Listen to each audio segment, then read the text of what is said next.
Today's episode begins in the Pentagon, but it's not scrambling generals and admirals that are trying to avert a crisis.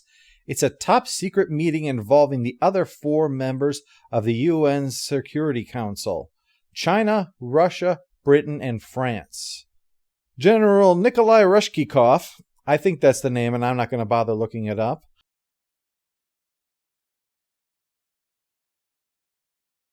The general from Russia has been their country's liaison with the U.S. regarding all Stargate and alien matters, and so he provides cover about the loss of their submarine due to the replicators, despite the other representatives not believing a word of it.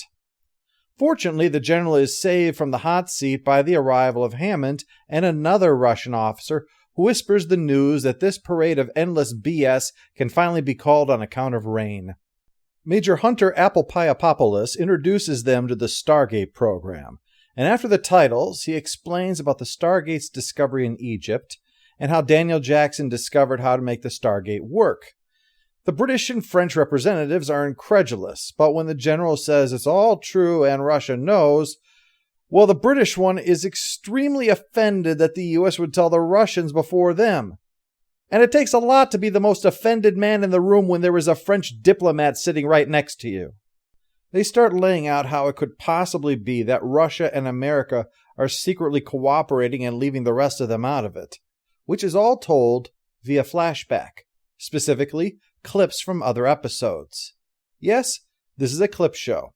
I was asked specifically to look at one of this series' clip shows, and I've chosen Disclosure since it's a game changer. Word is getting out now to an international community, an important development as we'll discover when we look at Atlantis later this month.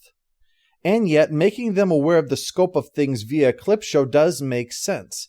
Certainly better than being trapped in an elevator or in a blackout and just saying, "I remember the time, doodly doodly doodly doodly." Well, the fun continues as Senator Benedict Arnold Kinsey arrives, having emerged now as the SG team's largest adversary among fellow humans.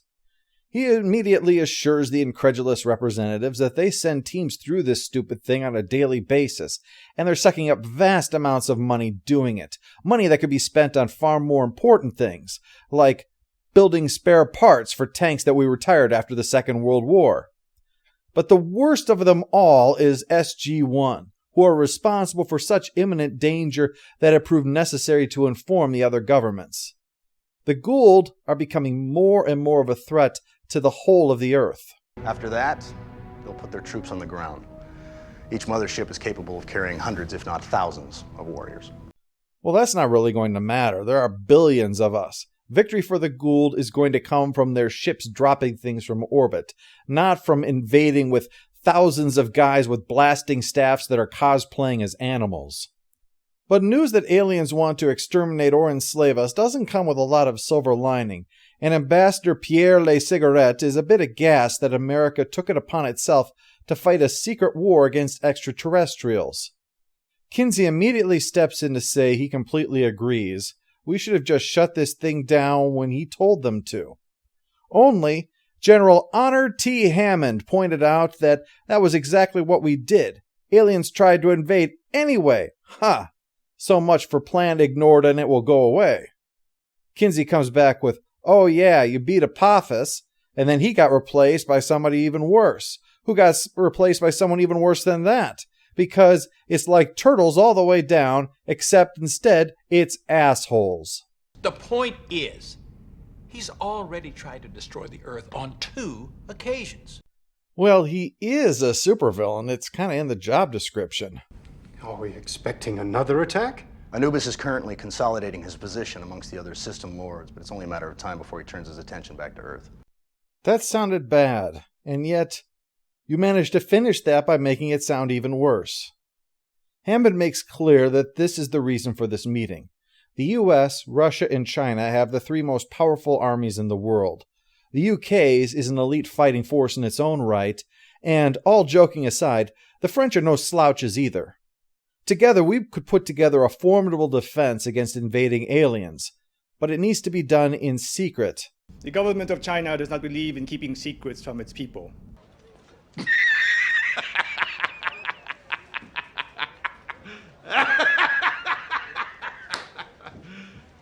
serious?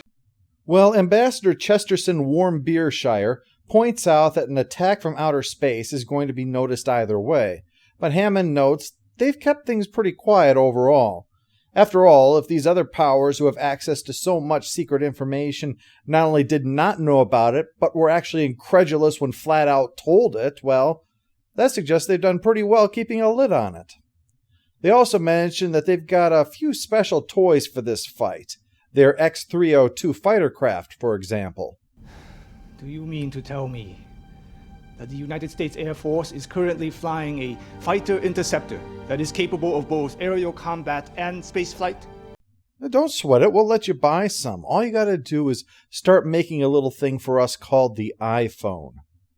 Well, if that's the reaction to a fighter, you can imagine how Ambassador, no nickname, don't want to be called a racist, feels when he learns that we also have our own interstellar spaceship.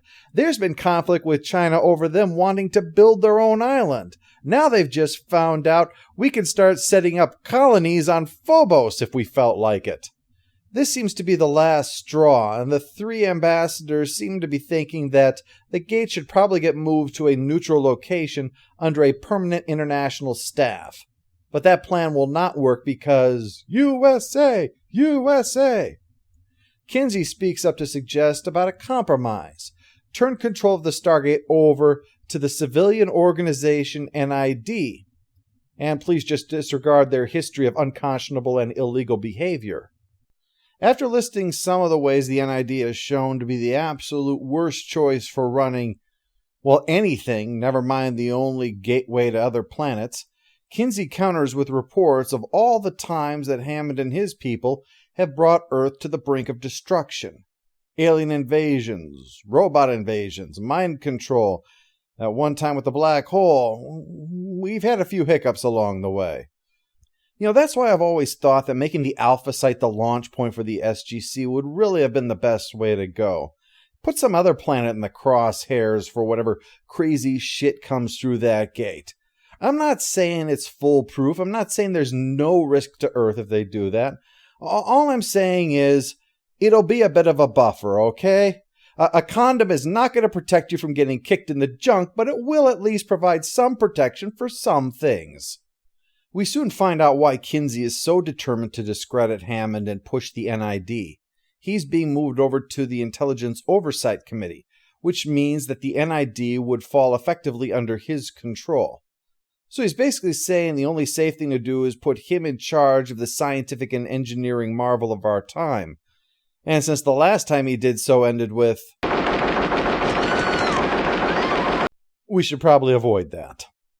But the general is actually a big help, pointing out to the Chinese ambassador that it may seem humiliating playing second fiddle to the United States, but the fact is that being first just brings you all of the risk and expense that comes from being first. You got to sort out all those problems that cost money and cost lives. Once it's all done, then they're required to turn that proven technology over to you to build safely and for a fraction of the money.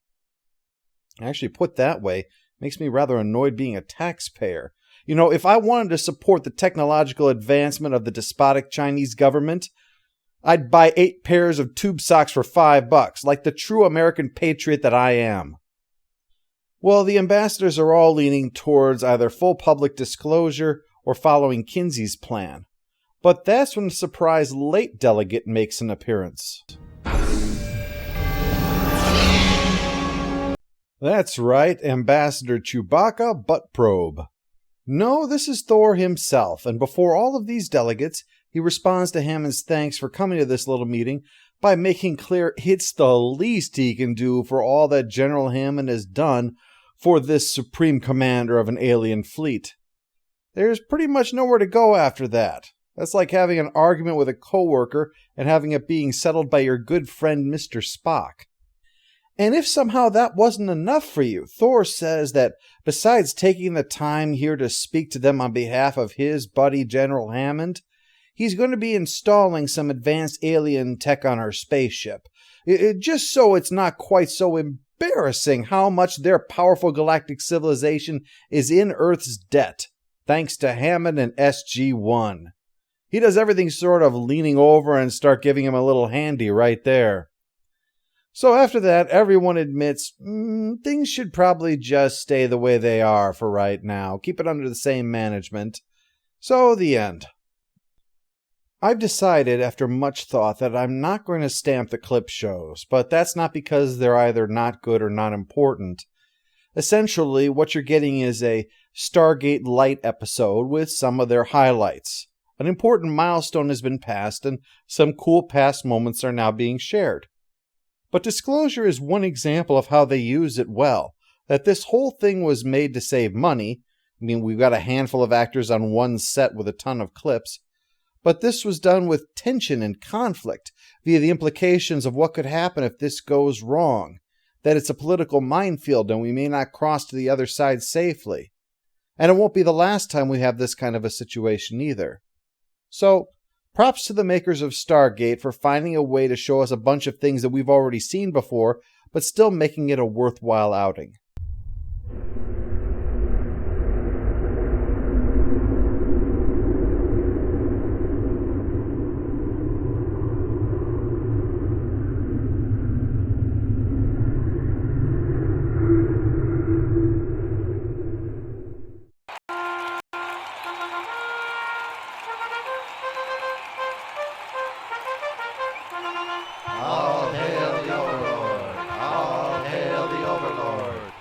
O'Neill suggested I send you to a distant planet for your actions here.